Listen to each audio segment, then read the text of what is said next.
Now, one of the most dramatic events in Australian history will have an unforeseen impact on the story of the immigration nation.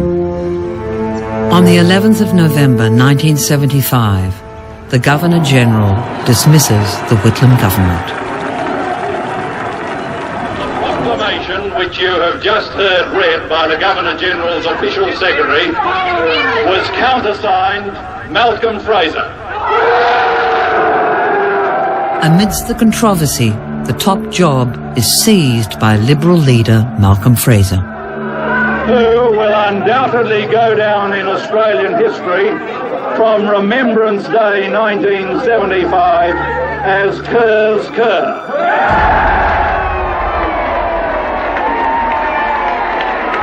It will be the Conservative Fraser who writes the final chapter in the story of how the White Australia policy is finally buried. Fraser's first challenge will come when 5 young Vietnamese men sail into Darwin Harbor.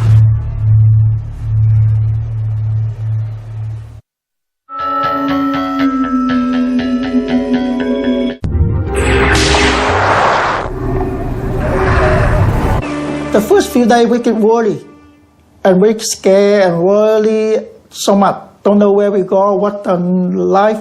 And after a few more days, we don't think too far away. We have enough fuel, water, food. So we keep going. His future under threat, 19-year-old Tak Tam Lam flees the communist regime in Vietnam. With 4 friends, he escapes onto the high seas. Using nothing but a school atlas to guide them, they fearlessly consider sailing thousands of kilometres to Australia or America. American people, no friendly people. We know during the Vietnam War, we know. So only Australian army is very friendly, we know, yeah. Fond memories of Australian soldiers convince the boys to head here.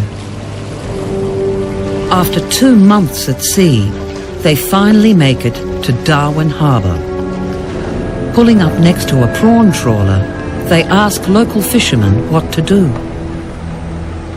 They call the police, public funds there. So my brother, we don't have money. So they give my brother 10 cents there. Go call there. So my brother got to make the phone call to call the police. And my fisherman, my friend's fisherman, he died for 3 weeks, no cigarette on the boat.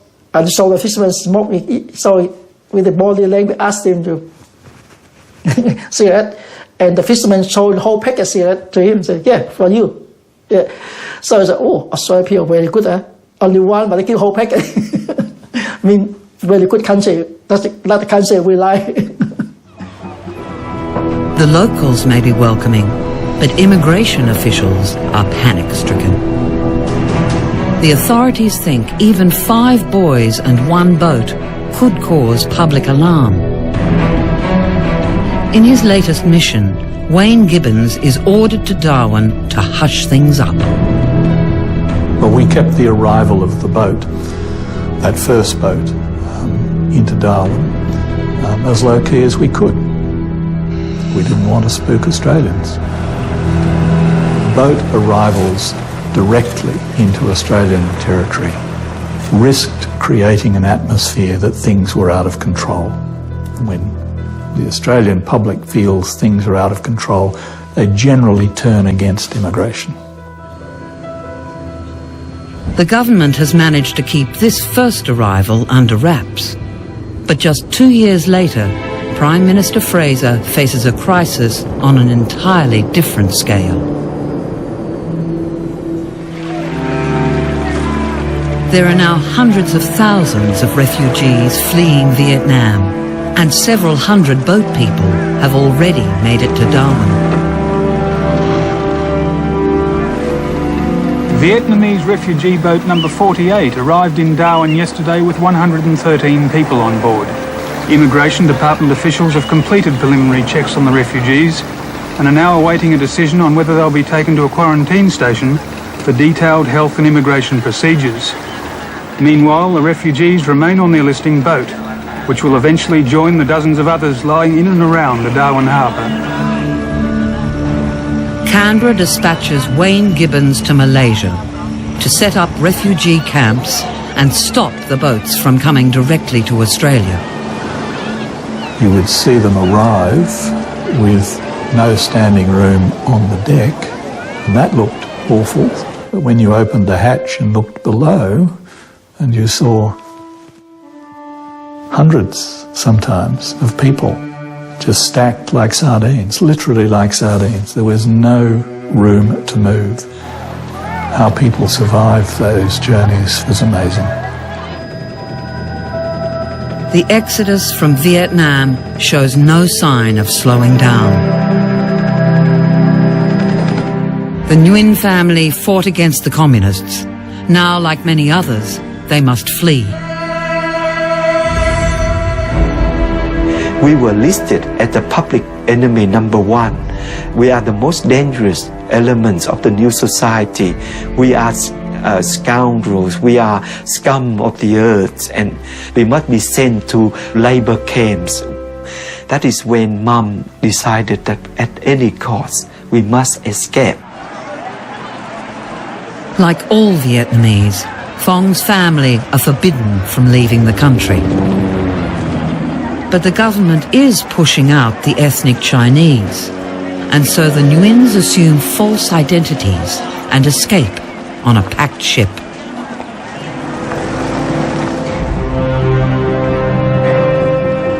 Mum was carrying with us nothing but a little statue of Our Lady. That's it, and nothing. No clothing, just what we wear. And we are leaving our country. But the only thing is, I'm happy if we die, if we perish, at least we, as the whole family, we die together. For the developing countries of Southeast Asia, the influx of hundreds of thousands of refugees is an intolerable economic burden. But with July 1979, and there are now 400,000 refugees in Southeast Asia looking for a new home. Malcolm Fraser has a momentous decision to make. If he opens the doors, he not only risks the backlash of a deeply fearful nation, he will overturn an ideology that has barred Asians from Australia for more than 70 years. If Malcolm Fraser had decided that he wouldn't take Indo-Chinese refugees until he had consulted opinion polls or focus groups, he would never, and Australia would never have taken Indo-Chinese refugees. But Malcolm Fraser didn't take polls. He decided that leadership was essential. It was something that Australia had to do, morally justified, and it would be to the benefit of this country if we did so. In July 1979, Fraser agrees to take 14,000 Indo-Chinese refugees. Ultimately, 70,000 will settle here during his time as Prime Minister. Phong Nguyen's family arrive into Adelaide at Christmas in 1979. Everything was so strange, everything was so different. But on the other hand, we're so glad, we are so relieved from the refugee camp to finally, this is our new home. In my mind, there's no doubt that the decisions made by the Fraser government literally changed the face of Australia. We had never had such an injection of Asian migrants to the country, not since the gold rush days. I think their acceptance and their settlement is one of the great success stories of Australian migration history. It was the Fraser government's decision to allow tens of thousands of refugees from Vietnam to come to Australia that really marks the end point of the White Australia policy. The watershed event of the Vietnamese refugee crisis has never been repeated. But for the past 30 years, the agenda has still been dominated by stories of unplanned arrivals.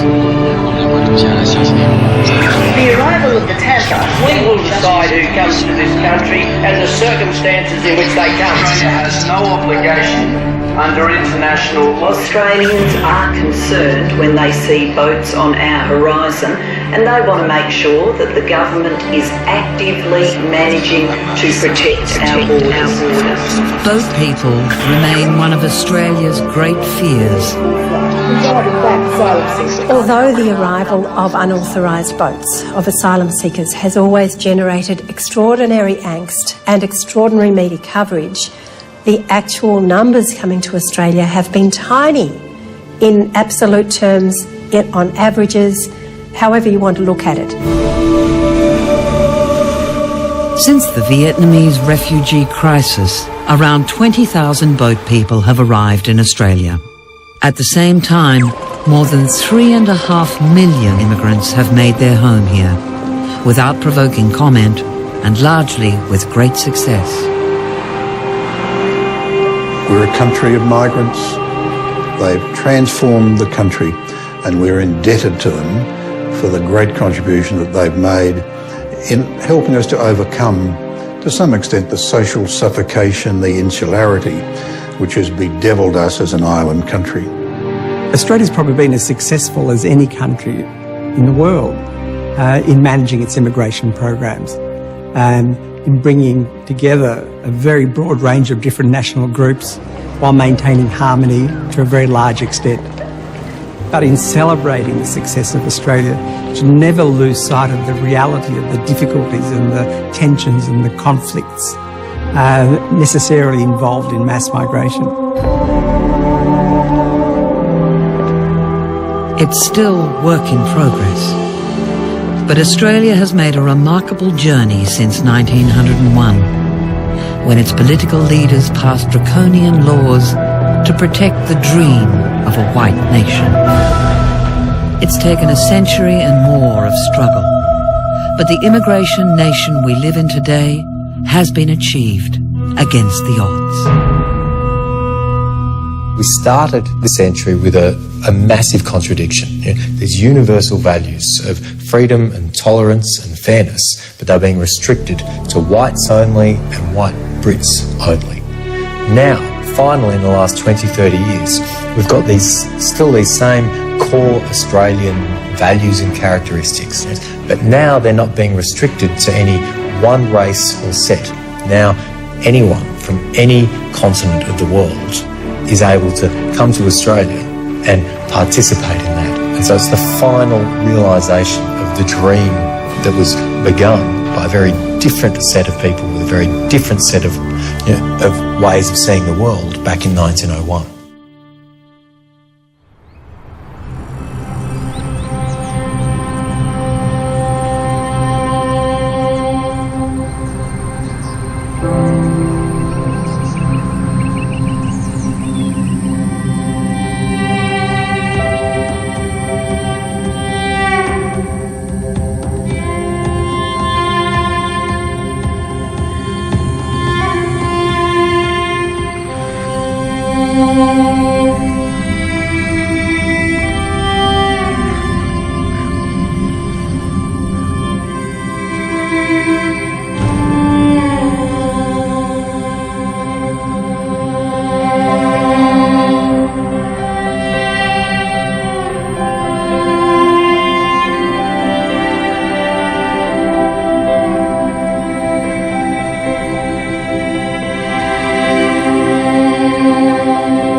For an interactive version of the Australian immigration story,